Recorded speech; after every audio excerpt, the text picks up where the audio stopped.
Kita bertemu lagi di video materi perkuliahan PSI 101 Ilmu Politik di Universitas Bagri. Pada kesempatan ini saya akan memberikan materi mengenai pemilu untuk sesi 7. Nah, dalam materi ini sendiri kita akan mendiskusikan 3 hal besar. Yang pertama adalah definisi dan ruang lingkup dari pemilihan umum.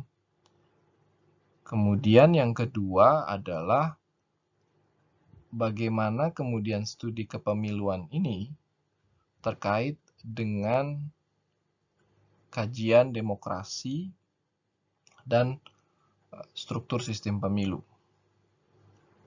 Dari situ kita akan membahas tentang dua mainstream sistem pemilu yang ada, yaitu sistem majoritarian dan sistem proportional representations. Lalu di bagian yang terakhir, saya akan memberikan materi tentang seperti apa sih dampak dari sistem pemilu yang ada ya terhadap perilaku politisi, khususnya di arena legislatif. Selamat menyaksikan. Apa itu pemilu? Secara sederhana, pemilu itu bisa didefinisikan sebagai sebuah proses. Proses di mana warga negara memberikan suaranya atau hak pilihnya yang konstitusional kepada para kandidat yang nantinya akan duduk di parlemen atau jabatan politis lainnya. Nah, jabatan politis ini bisa gubernur, bupati, wali kota, ataupun presiden. Pemilihan umum merupakan aspek yang sangat penting ya, dalam sistem politik manapun, karena dia terkait dengan bagaimana nantinya proses politik akan berjalan di suatu negara atau sistem politik tersebut. Dari definisi pemilu, kita sekarang menuju kepada apa sih fungsi pemilu ya? Pemilu memiliki beberapa fungsi yang utama. Yang pertama adalah dia adalah sarana untuk rekrutmen politisi ya, atau elit biasanya. Kemudian yang kedua, pemilu adalah sebuah sarana untuk membentuk pemerintahan. Kemudian yang ketiga, pemilu itu sebuah mekanisme representasi. Ya, jadi kita memberikan suara kita kepada orang-orang atau kandidat yang mencalonkan diri untuk mewakili kepentingan kita. Kemudian yang keempat, pemilu juga merupakan sebuah sarana untuk mempengaruhi kebijakan. Jadi kalau kita merasa tidak puas dengan pemerintahan yang ada, maka pemilu adalah sarana di mana kita bisa berupaya untuk mendapatkan misalnya kebijakan yang lebih baik atau pemerintahan yang mungkin lebih responsif. Lalu fungsi pemilu yang kelima adalah mendidik, atau kita bisa bilang pendidikan politik ya. Jadi pemilu itu mendidik para pemilih untuk memahami apa sih yang ditawarkan oleh para kandidat terkait dengan pengelolaan pemerintah. Nah, inilah fungsi utama pendidikan politik dalam pemilu ya. Dan yang terakhir, pemilu juga punya fungsi untuk memperkuat elit. Artinya, elit-elit yang terpilih ini akan memiliki suatu kepercayaan diri ya, karena mereka terpilih melalui proses pemilu yang sah dan konstitusional. Nah, keseluruhan fungsi ini kemudian pada intinya mengarah pada pembentukan legitimasi. Jadi hasil akhir pemilu itu kan tidak hanya berupa daftar pemenang ya, atau misalnya caleg terpilih, atau misalnya capres terpilih, calon gubernur terpilih, dan sebagainya. Tapi yang lebih penting adalah hasil pemilu itu adalah satu bukti yang sah di mana warga negara memberikan kepercayaannya, memberikan mandatnya kepada orang-orang terpilih. Dan inilah yang kita sering sebut sebagai legitimasi ya. Sebuah wewenang yang sah. Bahwa orang-orang yang terpilih ini nantinya akan menjalankan roda pemerintahan sesuai dengan amanat yang konstitusional melalui pemilu. Studi tentang pemilu dalam ilmu politik itu erat kaitannya dengan kualitas demokrasi dari pemilu. Ya, sebagian besar literatur ilmu politik itu menganalisa apakah proses pemilu di satu negara atau beberapa negara itu sudah merepresentasikan prinsip-prinsip demokratis. Beberapa pertanyaan misalnya, dan seringkali ya, pertanyaan-pertanyaan ini nantinya akan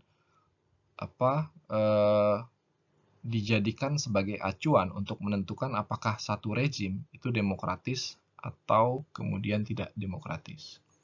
Pertanyaan pertama misalnya terkait dengan posisi politik apa saja yang kemudian harus diisi oleh orang-orang yang dipilih lewat pemilu.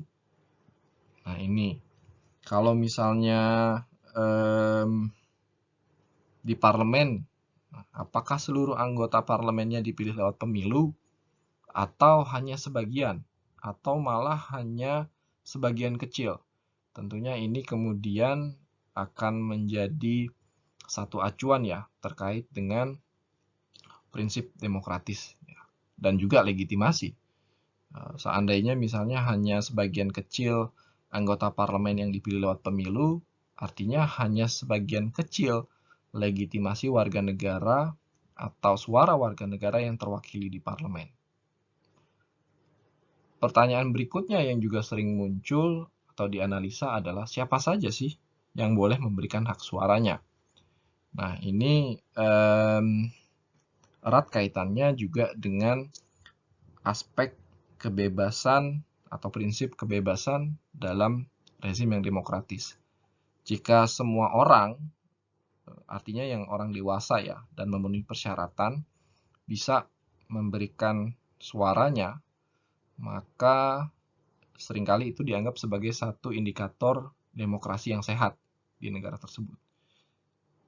Jika kemudian pemilu hanya bisa diikuti oleh orang-orang tertentu saja, atau misalnya hanya kalangan elit saja, maka tentunya kualitas demokrasinya dipertanyakan. Pertanyaan berikutnya juga yang sering muncul dalam kajian tentang pemilu dan demokrasi adalah bagaimana sih caranya para pemilih memberikan suaranya? Ya. Apakah kemudian mereka bisa memberikan suara dengan secara bebas, gitu ya, dengan jujur, dengan adil, gitu ya, tanpa ada batasan, tanpa ada intimidasi, tanpa ada pengawasan dari pihak-pihak tertentu. Artinya di sini kita lagi-lagi berbicara tentang freedom ya, kebebasan untuk menentukan pilihan atau bersuara ya melalui pilihan dalam pemilu. Dan terakhir, kajian demokrasi dan pemilu itu juga mengamati bagaimana sih proses pemilunya, apakah kompetitif atau tidak. Kompetitif di sini maksudnya mulai dari awal, partai apa saja kemudian yang boleh ikut pemilu. Syaratnya apa sih untuk ikut pemilu gitu ya. Apakah syaratnya disepakati semua pihak, atau kemudian syaratnya itu ditentukan sepihak oleh misalnya saya nggak tahu penguasa atau rezim otoritarian ya yang ingin terpilih kembali. Nah ini tentunya mempengaruhi tingkat kompetitifnya dari awal. Lalu juga misalnya melihat pada aspek kampanye pemilunya. Apakah semua kandidat atau parpol boleh berkampanye sebebas-bebasnya, boleh mengkritik pemerintah, gitu kan? Atau malah dibatasi. Nah ini juga menentukan tingkat kompetitif dari sebuah pemilu. Ya. Meskipun demikian, kajian tentang pemilu dalam ilmu politik tidak hanya tentang demokrasi dan pemilu, tapi juga tentang sistem pemilu. Nah, ini kita akan bahas di slide berikutnya. Selain menganalisa kualitas demokrasi melalui pemilu, dalam kajian ilmu politik, studi terkait pemilu itu erat kaitannya dengan studi tentang sistem kepemiluannya. Jadi, sistem kepemiluan itu adalah aturan ya. Secara sederhana bisa didefinisikan sebagai aturan mengenai bagaimana sih orang itu memberikan hak suaranya atau mencoblos gitu ya pada saat pemilu. Dan yang kedua adalah bagaimana sih suara yang telah diberikan itu kemudian dikonversi menjadi kursi. Baik itu untuk pemilihan legislatif atau pemilihan kepala negara atau kepala daerah. Nah, sistem pemilu itu ada beberapa elemen utama yang seringkali dijadikan fokus dalam kajian ilmu politik. Yang pertama adalah kandidat. Nah, di sini biasanya analisa politik dilakukan pada siapa sih kandidatnya, siapa yang bisa ikut pemilu gitu. Apakah kemudian hanya partai politik saja, kemudian jika partai politik apa syarat-syaratnya, kemudian juga mungkin di beberapa negara kandidat yang independen atau non-partisan itu juga bisa ikut dalam pemilu ya. Tapi itu juga ada syarat-syarat khusus yang diatur. Itu elemen kandidat. Elemen yang kedua dalam sebuah sistem pemilu adalah model kertas suara ya. Ini berkaitan dengan bagaimana sih warga negara memberikan hak suaranya. Jadi ada pola di mana pemilih itu hanya bisa memberikan suaranya untuk satu kandidat. Atau kemudian di beberapa negara Eropa Barat itu ada namanya hierarchy vote ya. Jadi membuat semacam prioritas 1, 2, 3. Siapa saja kandidat yang akan dia pilih. Dan juga ada di beberapa negara hak suara itu atau vote yang sudah diberikan itu bisa ditransfer ke kandidat lain. Elemen yang ketiga dari sistem pemilu adalah besaran distrik atau district magnitude ya. Nah, besaran distrik ini bicara berapa banyak sih jumlah kursi yang diperebutkan untuk setiap distrik. Kalau di Indonesia misalnya pada tingkat kecamatan gitu ya, atau misalnya provinsi gitu ya, bisa seperti itu. Itu misalnya satu dapil gitu, provinsi dibagi atas beberapa dapil. Nah, satu dapil itu misalnya terdiri dari 1 sampai 5 kursi gitu. Misalnya dapil A di provinsi A itu jumlah kursinya adalah 5. Kemudian dapil B di provinsi A, provinsi yang sama ya, itu jumlah kursinya 6 gitu. Nah, biasanya ini tergantung dengan jumlah penduduk ya, per daerah pemilihan atau dapil. Lalu elemen berikutnya dalam sistem pemilu, dan ini yang paling sering menjadi fokus ya, bicara tentang bagaimana suara itu dikonversi ke perolehan kursi. Nah, inilah yang kemudian kita mengenal ada sistem pemilu ya. Walaupun sebenarnya kalau bicara sistem pemilu tidak hanya bicara soal dua bentuk sistem pemilu ini ya, tapi juga melibatkan elemen lainnya seperti yang tadi saya sebutkan. Ada sistem pemilu majoritarian ya, yang juga sering disebut sistem distrik ya, kalau kita mengenalnya kadang-kadang. Lalu ada sistem proportional representation ya, atau PR singkatannya. Nah, dua ini yang seringkali dikenal di literatur ataupun di beberapa media gitu ya, sebagai bentuk-bentuk sistem pemilu. Dan elemen yang terakhir dari sistem pemilu adalah timing. Jadi kalau kita belajar sistem pemilu, kita belajar timing juga. Pemilunya itu dilaksanakan serentak atau tidak serentak. Pemilu yang serentak dan non tidak serentak itu punya efek yang berbeda.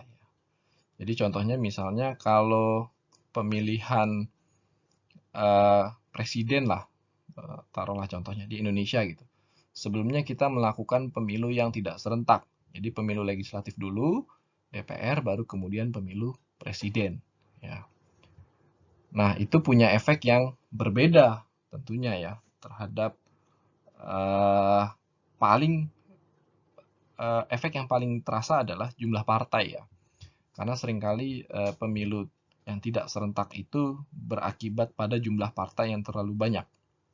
Nah, kalau pemilu serentak, itu ada kemungkinan bahwa orang yang memilih presiden itu akan memilih partai pendukung presiden gitu. Sehingga seringkali ada beberapa partai kecil yang tidak terpilih dan inilah kenapa alasannya Indonesia kemudian menerapkan pemilu serentak pada tahun 2019 yang lalu.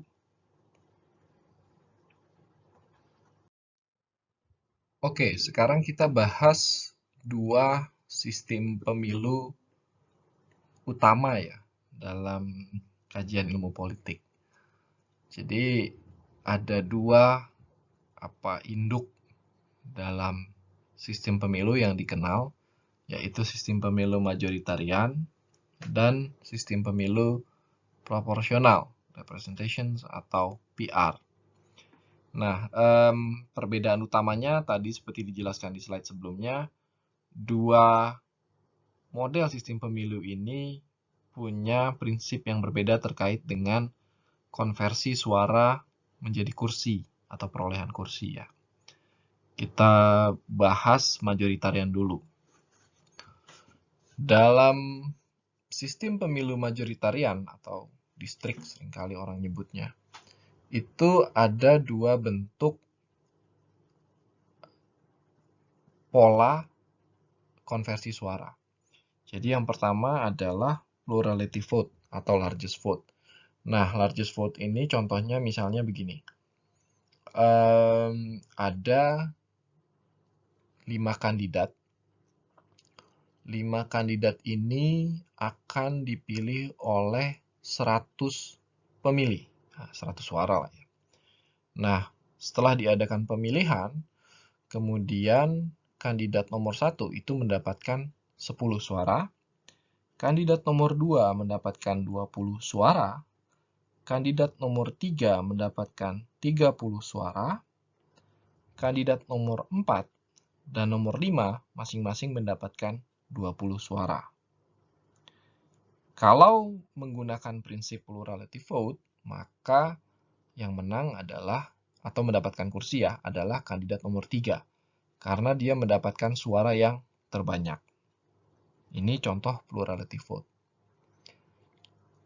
Nah, berikutnya adalah absolute vote ya, masih dalam sistem pemilu majoritarian.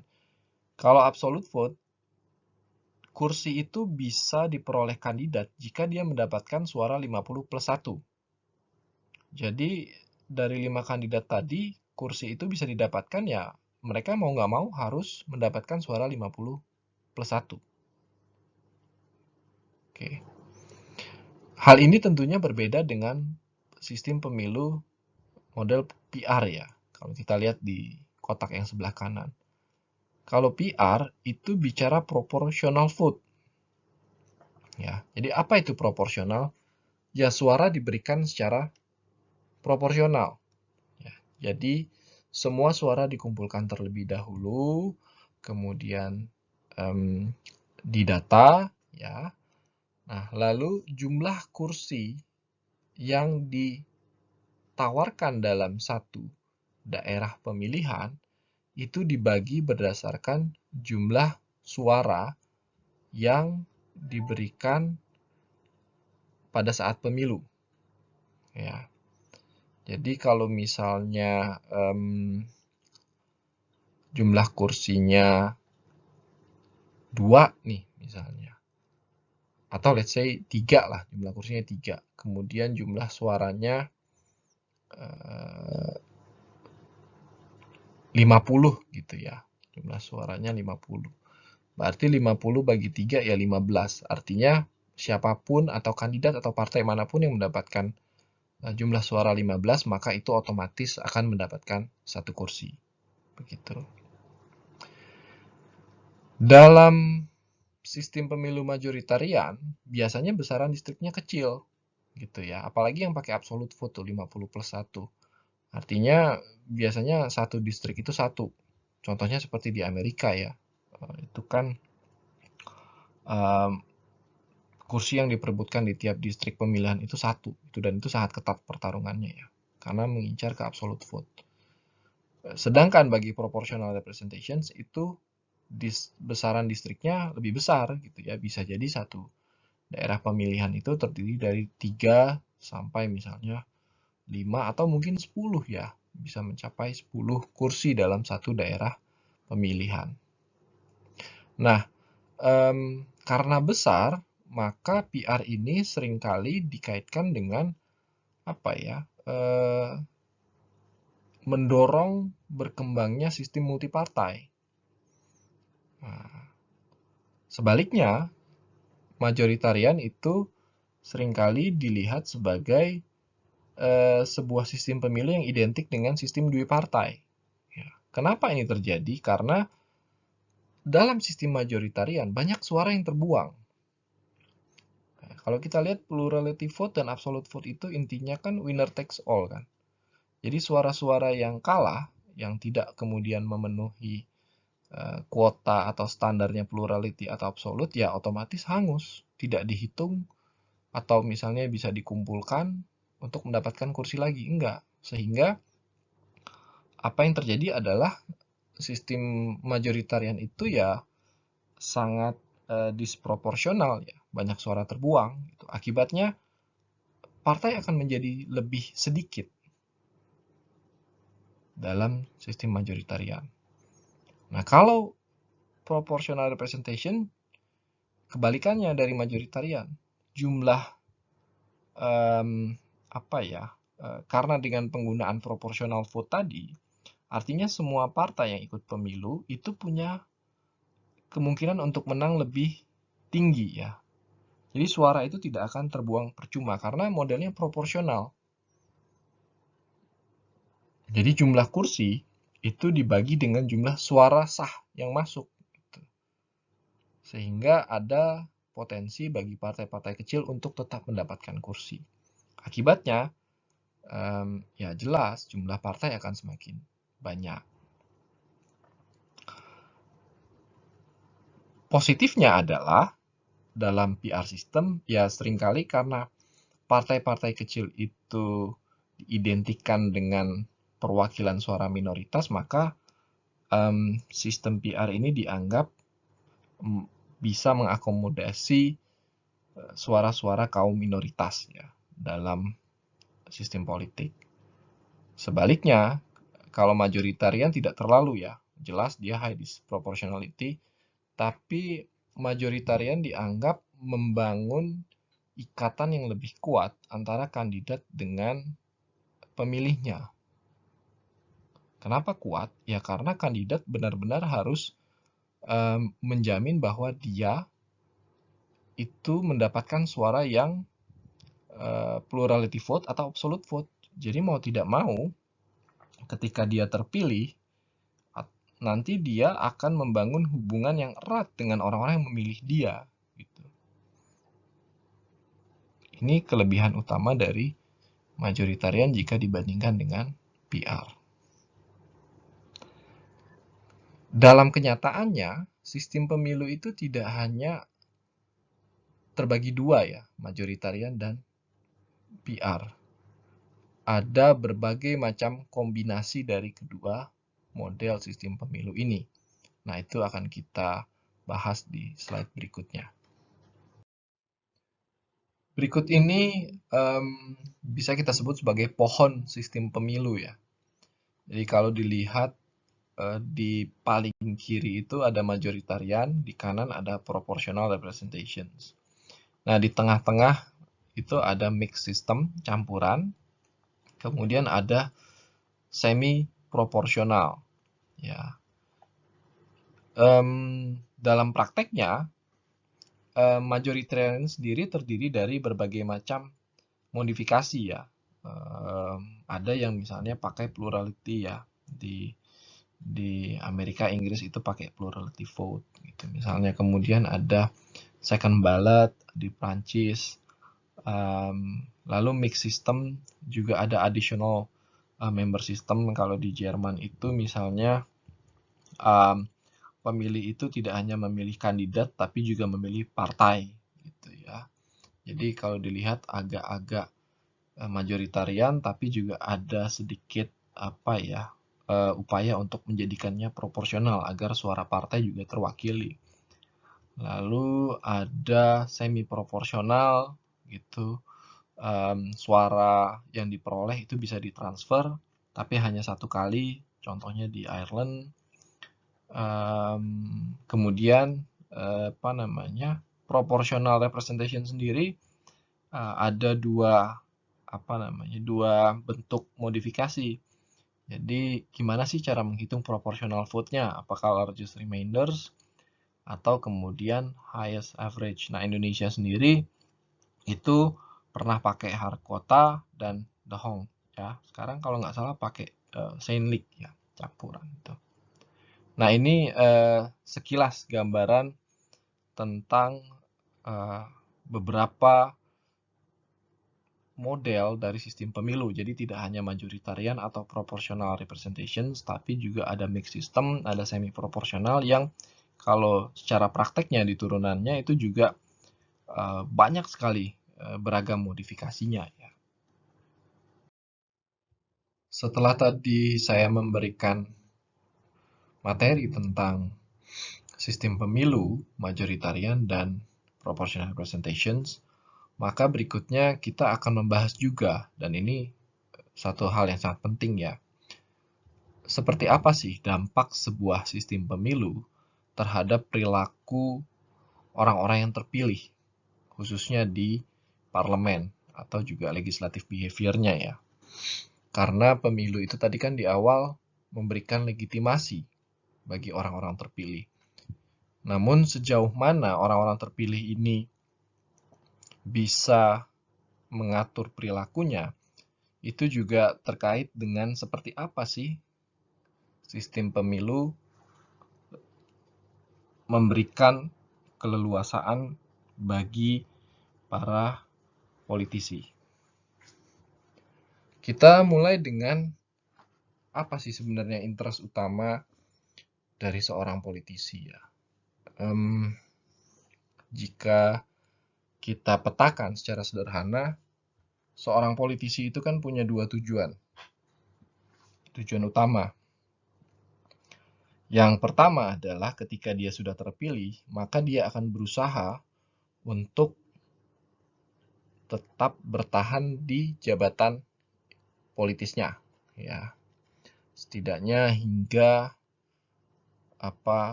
periode jabatannya berakhir. Itu yang pertama, mempertahankan posisi politik. Lalu yang kedua, seorang politisi terpilih juga punya kepentingan untuk terpilih kembali, ya kan?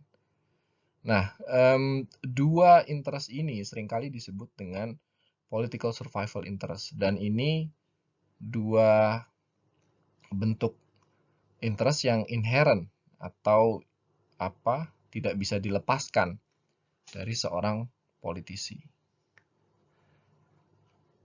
Dari interest tersebut kita bisa melihat sebenarnya ketika sistem pemilu itu kemudian memberikan wewenang yang lebih besar kepada parpol untuk menentukan masa depan elektoral seorang politisi, maka tentunya ya secara otomatis kita bisa melihat bahwa politisi punya ruang yang terbatas ya, terkait dengan preferensi politiknya.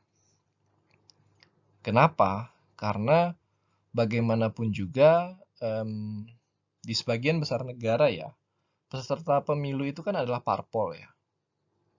Dan parpol itulah yang menentukan siapa saja orang-orang yang bisa mencalonkan diri.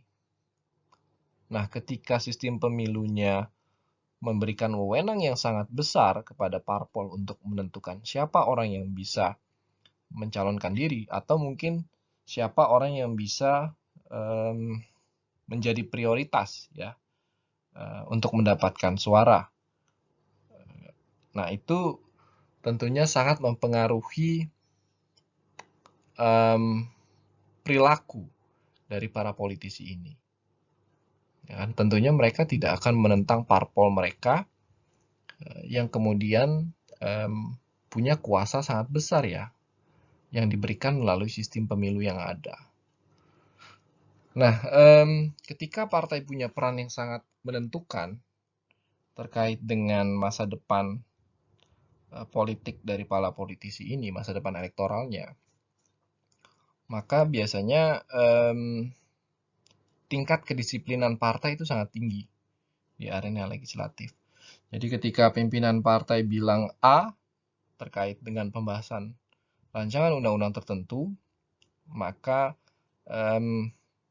para anggota legislatif dari partai tersebut akan mengikuti perintah dari pimpinan pusat partai tersebut. Ya. Jadi kita bisa melihat bahwa ada tingkat kedisiplinan partai yang tinggi. Apabila misalnya partai punya peran yang sangat besar dalam menentukan masa depan elektoral seorang politisi.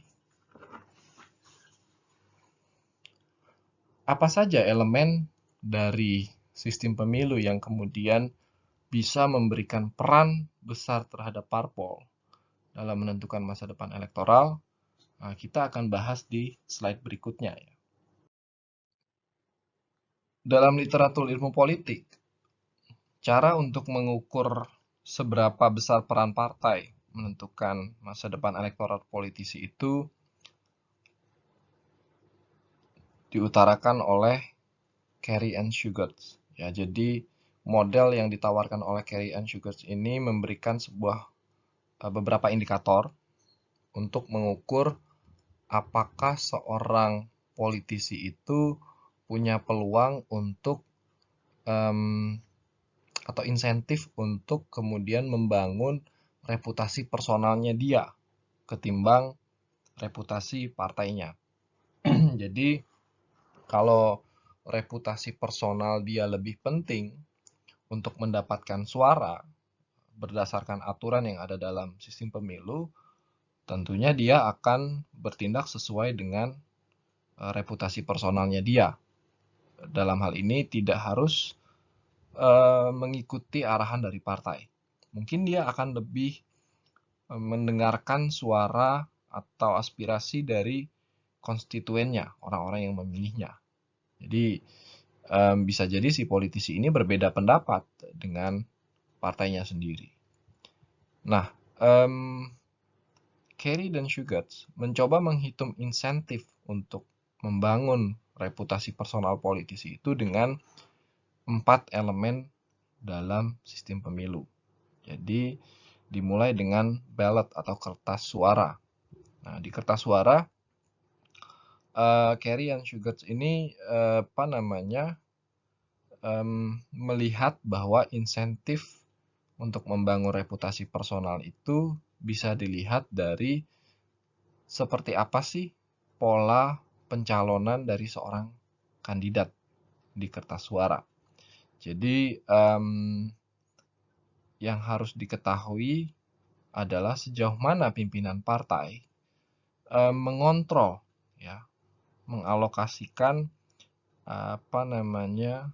kandidat-kandidat yang dicalonkan ya, atau nominasinya, dan juga posisi si kandidat ini dalam daftar atau peringkat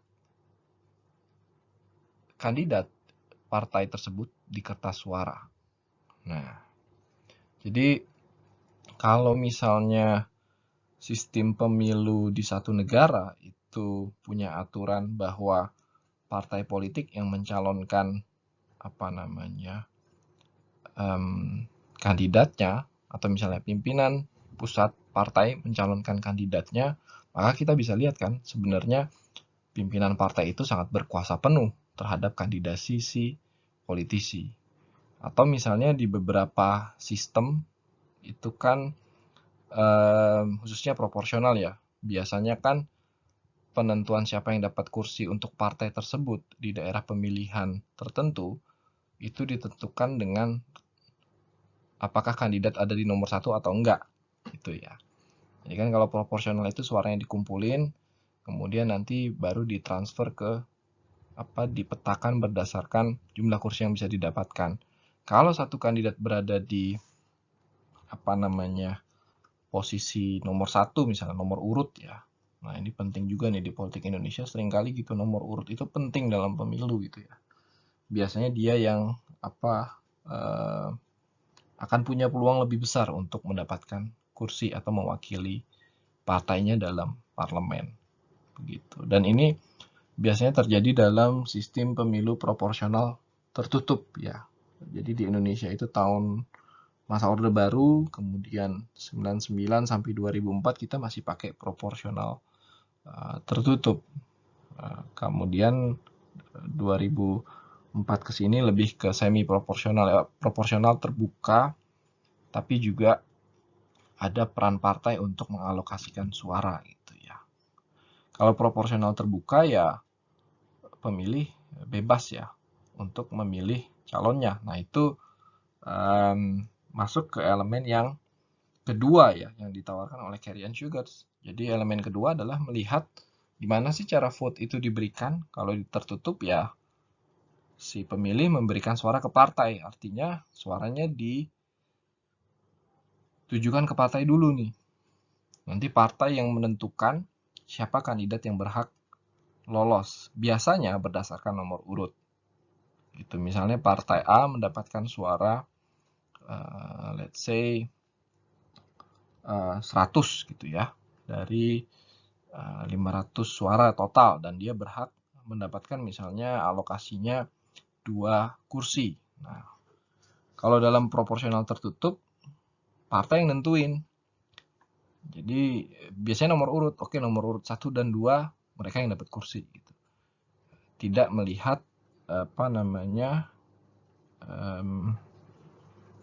apakah si kandidat itu dikenal atau tidak. Gitu ya. Karena suaranya memang diberikan kepada partai, bukan kandidat. Kalau dalam proporsional terbuka misalnya, vote yang terbuka ya, kita sebagai pemilih kan memilih kandidat, bukan partai. Jadi kursi itu dihitung berdasarkan kursi partai ya. Nantinya dialokasikan berdasarkan jumlah suara terbesar yang diperoleh oleh kandidat tertentu. Gitu. Lalu elemen berikutnya adalah pool. Nah, pool ini biasanya terjadi dalam sistem terbuka dan tertutup ya. Karena suara itu bagaimanapun juga lari ke partai, karena partai adalah peserta pemilu gitu ya. Biasanya ini terjadi ketika ada syarat dalam sistem pemilu bahwa untuk mendapatkan kursi di satu wilayah, maka partai harus mencapai ambang batas minimum suara di wilayah tersebut. Gitu ya. Dan ini juga menentukan karena sejatinya sebenarnya partai punya kendali ya. Bagaimanapun juga jika satu kandidat dia mendapatkan suara sangat besar, tapi kemudian suara besar itu tidak memenuhi ambang batas perolehan kursi partai ya percuma gitu. Sehingga di sini partai punya kontrol juga terhadap kandidatnya. Lalu besaran distrik. Nah, besaran distrik juga berpengaruh terhadap insentif bagi seorang politisi untuk membangun reputasi pribadinya di konstituen. Jadi kalau dalam sistem yang tertutup ya, pemilu tertutup, ya, daftar tertutup, itu distrik yang besaran distrik yang besar atau jumlah kursi yang sangat banyak dalam satu distrik itu menurunkan insentif bagi seorang kandidat untuk membangun reputasi personal. Ya. Kenapa? Karena kan tidak ada gunanya. Jadi bayangkan satu daerah pemilihan jumlah kursinya ada 100. Kemudian close list lagi. Ingat tadi yang close list, partai yang menentukan siapa yang lolos. Jadi percuma seorang kandidat itu berkampanye gitu ya, door to door, meyakinkan orang agar memilih partainya, karena bagaimanapun juga nanti yang menentukan suara adalah partai. Ya, di close list ingat, yang dipilih partainya, jadi partai yang menentukan suaranya lari ke kandidat yang mana saja, sehingga semakin banyak kursi yang diperebutkan di partai tersebut, artinya semakin banyak saingan, dan seorang kandidat yang cerdas tentunya dia mikir, oh daripada saya menghabiskan energi kemudian untuk berkampanye door to door, ya lebih baik saya lobby aja petinggi partainya, biar saya yang bisa dapat nomor urut 1 misalnya, atau nantinya saya yang berhak memperoleh kursi. Terserah nanti pimpinan partai yang mengatur gimana caranya agar dia bisa mewakili partainya. Ini 4 elemen ya untuk menentukan sejauh mana sih seorang politisi itu punya insentif untuk membangun reputasi personalnya. Jadi semakin besar insentifnya, dalam artian semakin kecil peran partai dalam menentukan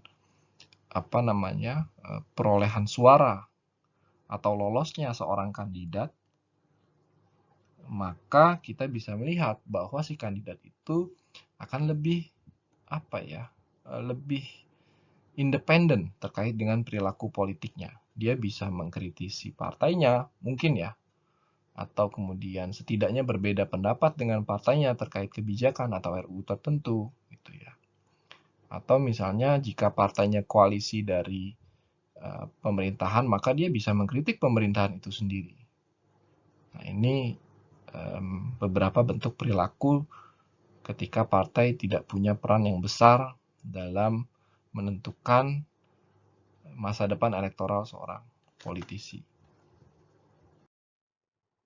Baiklah, itu saja materi untuk sesi 7 terkait dengan pemilihan umum. Terima kasih sudah menyaksikan. Sampai bertemu di sesi berikutnya.